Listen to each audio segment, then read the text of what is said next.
yung mga motor lang ang makukulong. May motor ka, panoorin mo to kung gaano tayo inatarantado ng mga ibang mambabatas natin. Criminal case po, no, kapag nakatakip yung plaka. Particularly, Sa motor, ano sa kaso, motor, sir? sa motor. Sa motor po. Sa motor. Paano po pag 4 wheels? Actually, wala pa po tayong batas about dyan. Na 2 taon hanggang 6 na taon at multa na 10,000 piso.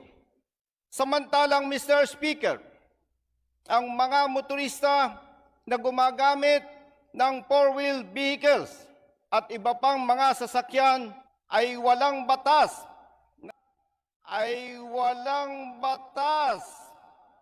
Na nagpapataw ng parusang kulong at pinagmumulta lamang sila ng 5,000 piso.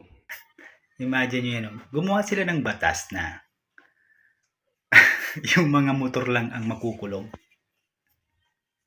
At yung mga 4 wheels, fine lang.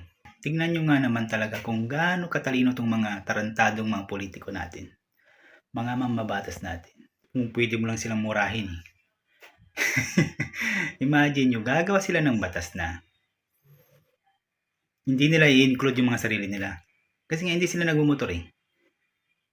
Puro sila nakasasakyan. Imagine nyo, yung mga nakamotor lang ang makukulong.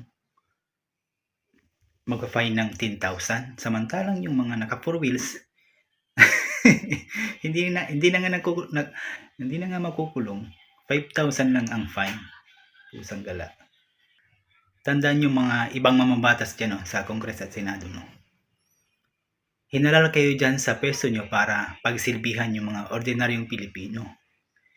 Hindi yung gagawa kayo ng batas para mapagsilbihan yung sarili nyo.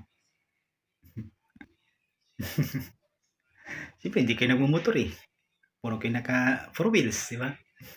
Ibig sabihin yung ginawa nyong batas against lang sa mahirap.